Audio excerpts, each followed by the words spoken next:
So, like Brandon, I'm going to try and say way too much. So I've got 3 projects all about getting rid of fitness.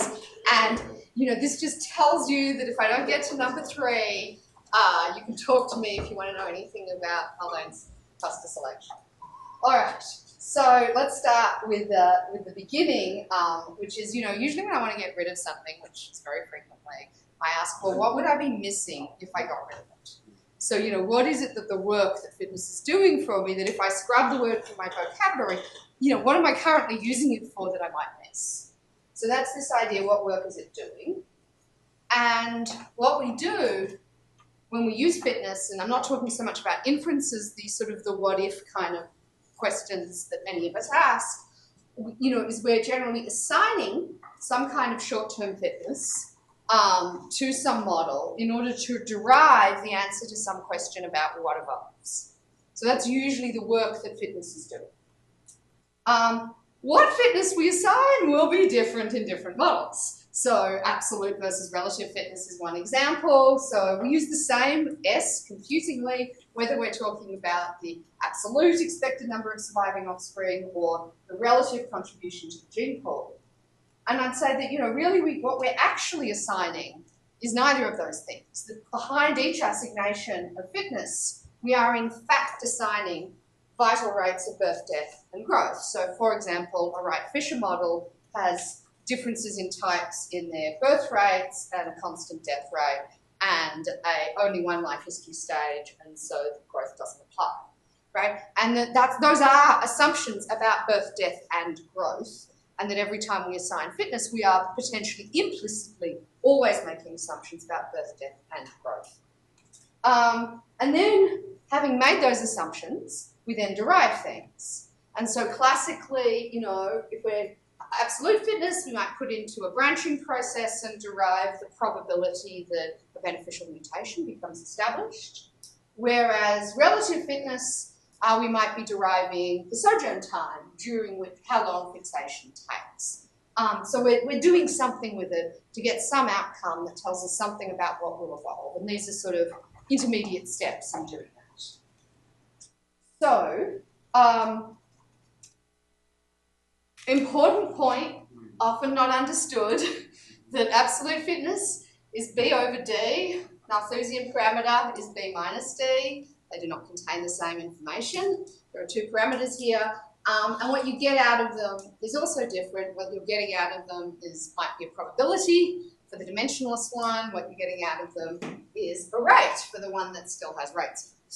And this, very much is the same as what Joanna was talking about yesterday in terms of amplification versus acceleration factors, whether you're talking about fixation versus whether you're talking about rate. So Joanna's example there was about the spatial structure of the population. I'll give you another example, which is about the temporal variation rather than spatial variation. So let's just say we have a seed, fluctuating environment, revolving a probability of a seed germinating, and this shows you in one particular example, what's the invasion probability as a function of the invader, what's the invasion fitness, and you can see they're maximized at different points. So this what is the fittest type depends on, what is the most likely to evolve, is different depending on how you phrase, which output you look at as your output measure of what is likely to evolve. I just want to highlight adaptive dynamics as a field always uses invasion fitness R, and who knows what the results might be different if they, for example, used establishment probability instead. So what we're doing in general, as I said, is we're assigning vital rates, and assigning these vital rates are basically growth, birth, and death. Does this actually work now? Oh, yeah, it does. And then what we're deriving is maybe little w or little r or their average across environments in some way. And I have this here as a murky shadow that is short-term fitness of the underlying thing that is the vital rates, okay? And then next we, allow feedbacks. So there's going to be feedback, that all births, deaths, and growth all affect the environment. And in addition, through density and frequency dependent effects. And the phenotype also affects the environment via migration where the environment is chosen or niche construction where it's altered. So this is sort of the causal stuff that's going on. In addition, we have some genotype to phenotype process going on in our models. Again, in some models, these are ridiculously simple, like, fitness, birth rate is the sum of is the product of these 1 plus S terms. But still, that is also assumption about the process by which a genotype goes to a phenotype through to the vital rates.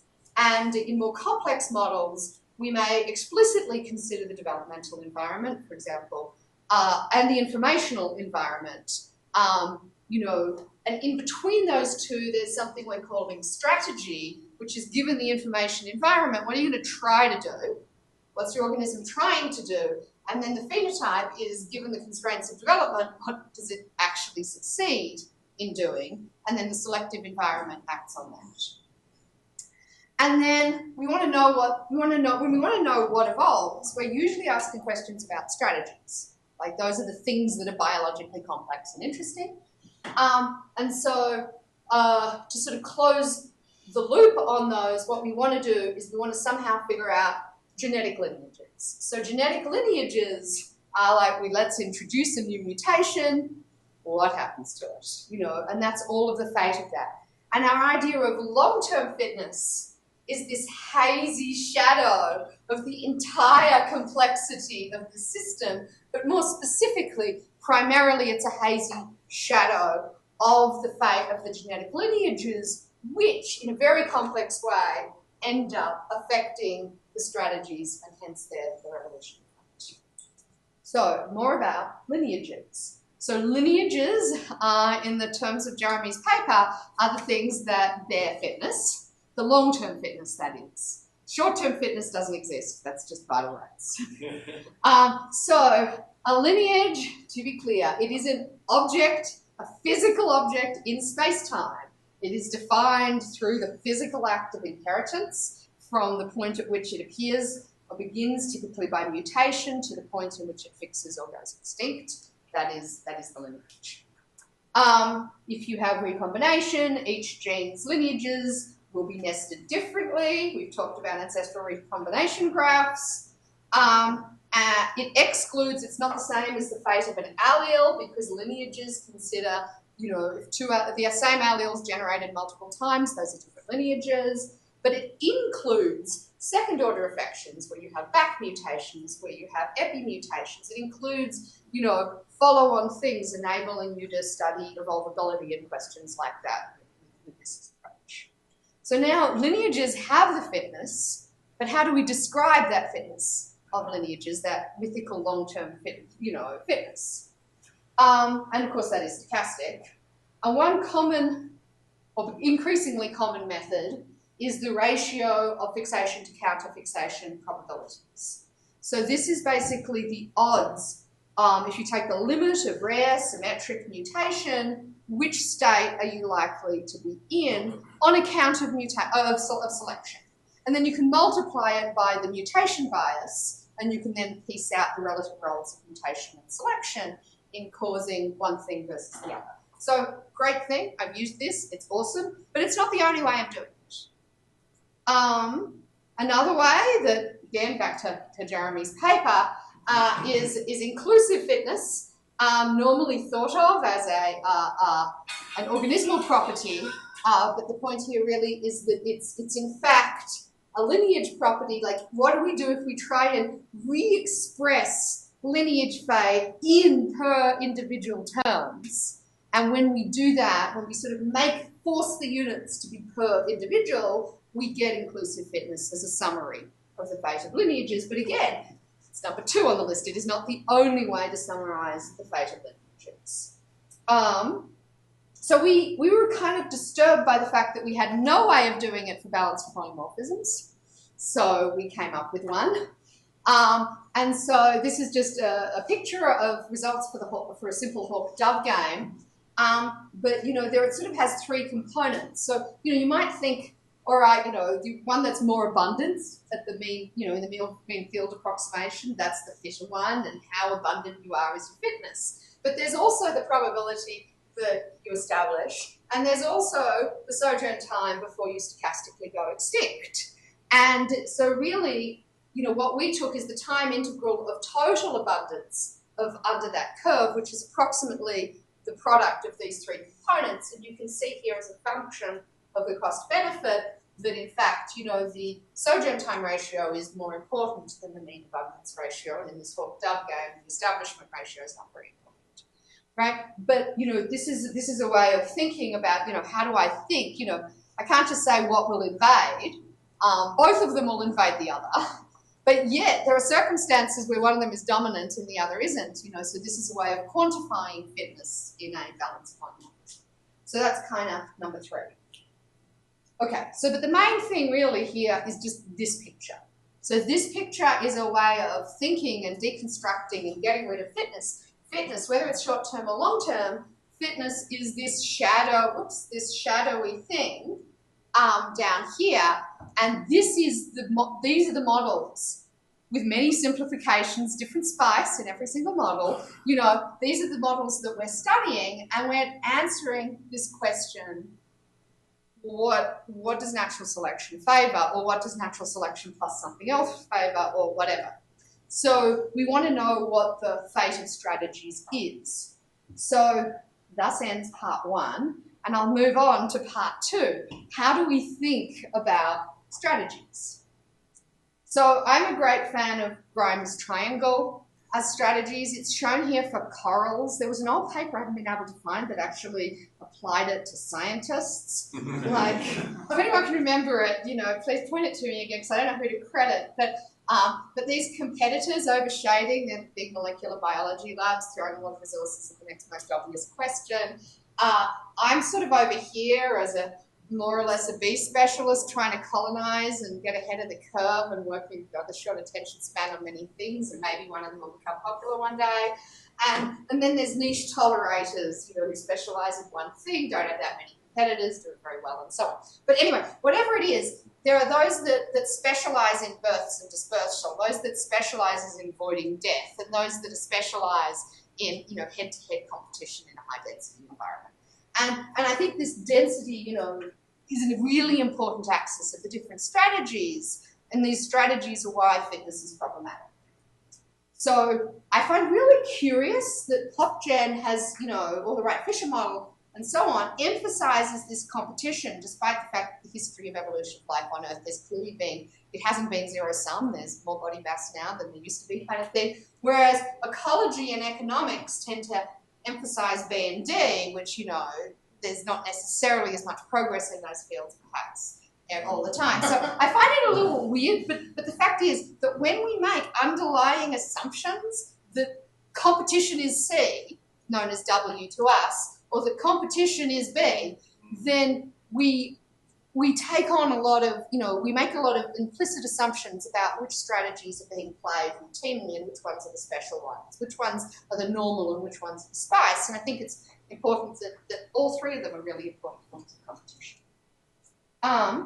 So we wanted to see if we could have a unified theory that enables, natural selection. All of these things are fitness. They're all vital rates. So how do we have a model with 3 vital rates that we can talk about fitness in? So what we came up with is took the lottery model of ecology. For those who don't know, it is a generalization of the Wright-Fisher model, where instead of all their spots being filled, overlap that has overlapping generations, that not everyone dies only a fraction. And we extended it because they have every single end slot being filled every single generation. It's like, well, what if sometimes nobody arrives there and it's not filled? So variable density lottery. So we got these flies in the model. They have a birth plus dispersal rate, that they head out and look for uncolonized territory. And then you have competition. So in a lottery, your chance of succeeding depends both on how many lottery tickets you buy and how competitive each of your lottery tickets is.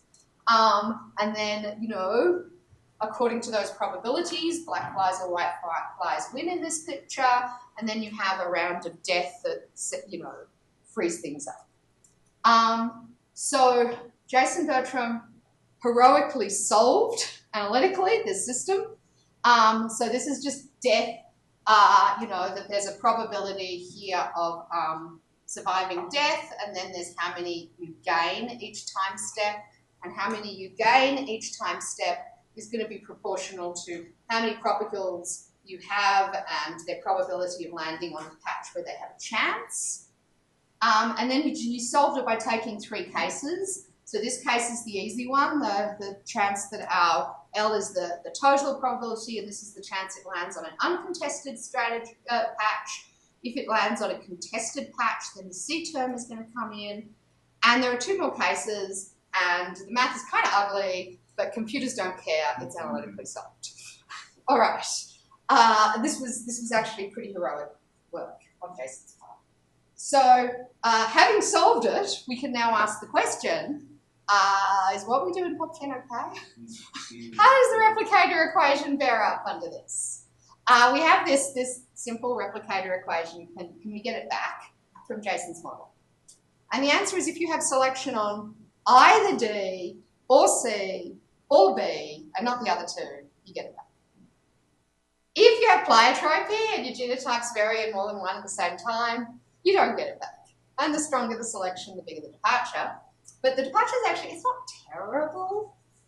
But if you're far from demographic equilibrium, so for example, there are periodic disturbances and huge territories opened up, and then you've got succession going back, terrible. Replicator equation behaves really badly, you know, if you're not at demographic equilibrium. And of course, populations are often not like, you know, Dimitri and Pals, you know, Drosophila fluctuating, summer, winter.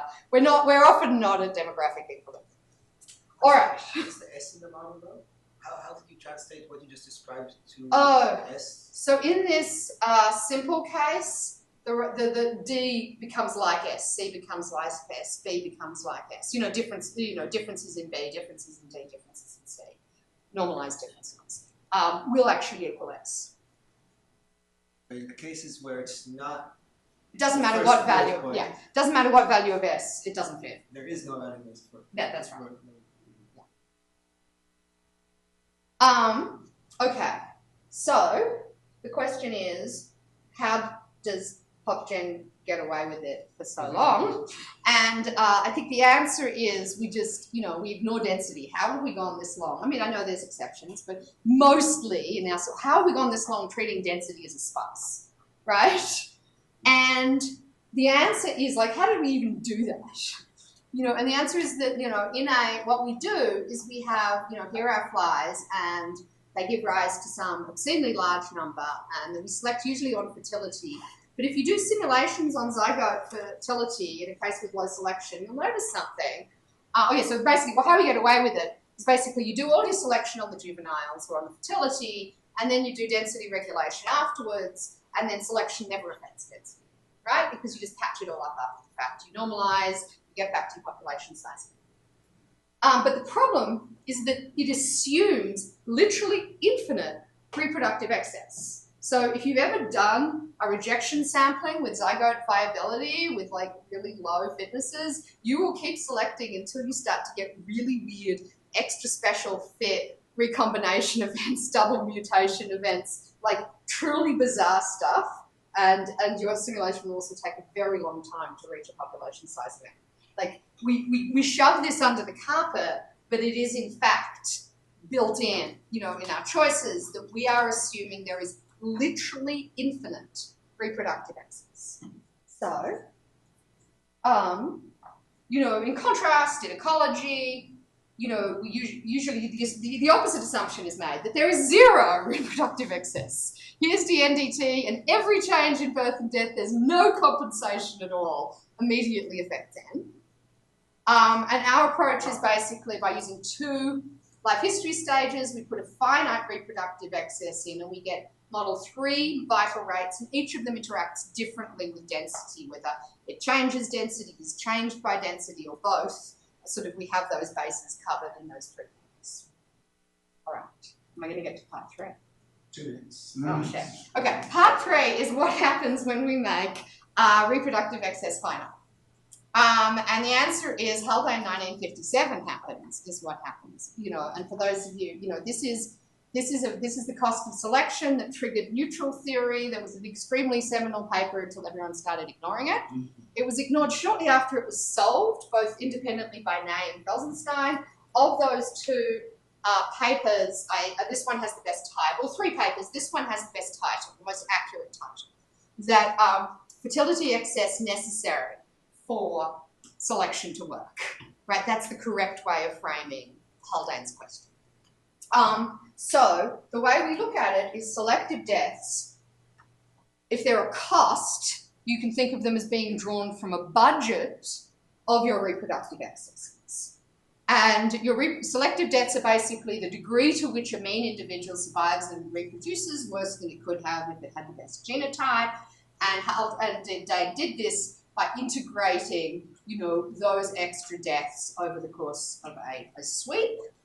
And, you know, here's just a little picture of it that, you know, if everyone has 2 offspring, you have an excess of 1 per individual, you have some extrinsic mortality, and so you actually only have 0.33 as the effective reproductive excess. Then you do selection, it eats up all of your, in this example, in the way that Ney and Felsenstein both did it, it eats up 100% of your reproductive excess, and so 33% reproductive excess was all used, your budget was equal to the use by selection. Haldane assumed that only 10% of deaths were selected. Where did he get this number? He pulled it out of thin air. Has anyone ever changed it? No, they all cite Haldane and use his number. Okay, so if you use his number, like Ney and Felsenstein did, and you plug in K of 1.1, you get basically the same thing as Haldane. Haldane made some mistakes, but it doesn't actually affect the result. So we actually measured this number with data from Moy, Exposito, Alonso, and here on the x-axis is the proportion of deaths selective in some different environments, and in 8 environments, 1 of them had something about 10% on this dashed line, but generally we saw the percent of selective deaths that was way above Haldane's 10%. So what is the solution to Haldane's dilemma?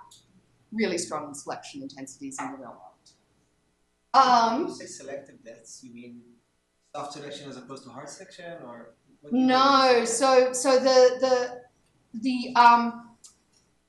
basically, we don't have soft selection and hard selection in the same way. You have, or every selection is hard at its vital rate, and then at the next vital rate or at some other vital rate, you'll get compensation going on that will soften it.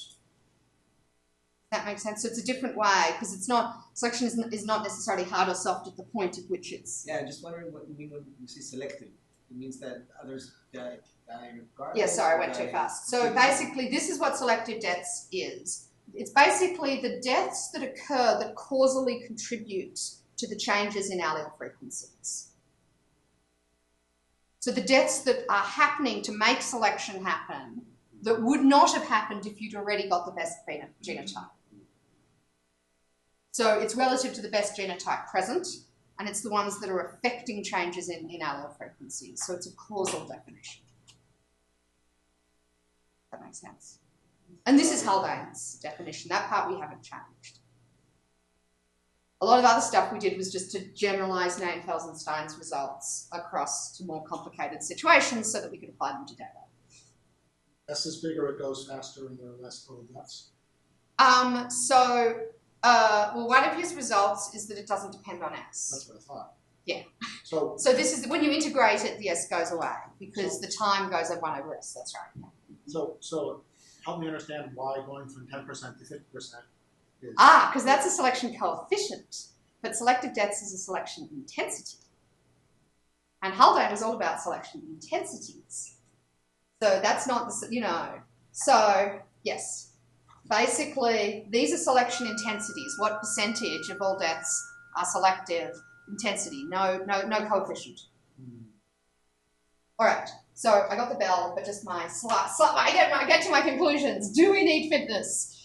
Try not to. You can think about selection intensities. What percentage of deaths during each of your vital rates, you can think about fitness that way. An advantage, since I'm in with the social people here in this session, an advantage is that vital rates really nicely, you just avoid the whole thing about individuals, which means you avoid generations. You just have vital rates. You don't have to care whether this is a growth at the organism level or a birth event at the cellular level. You don't have to care about that. They're all just vital rates, which is really nice. So conclusion, how to think about fitness, if you must. I think this is really, I don't struggle with fitness anymore now that I have this diagram. It makes sense to me, which is a great one. We have, if you're studying balancing selection or might be studying balancing selection, we have an outcome metric where you can see what strategy evolves. We solved this model of B, D, and C, and relative fitness does not capture its behaviour. Daniel is coming next, and he's going to talk more about, exploring strategy space, in his case with consumable resources. This model we solved was for durable fixed territories, and reproductive excess is definitely finite, but selective death, selection intensities in the real world could be so high that you worry about the speed limit. And thank you to the 3 extremely talented people who were first authors in part 1, 2, and 3, as well as the rest.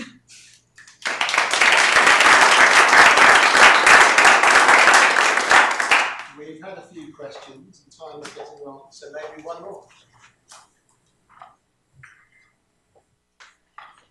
And if there's not one more, we'll say thank you and we'll move on to Daniel.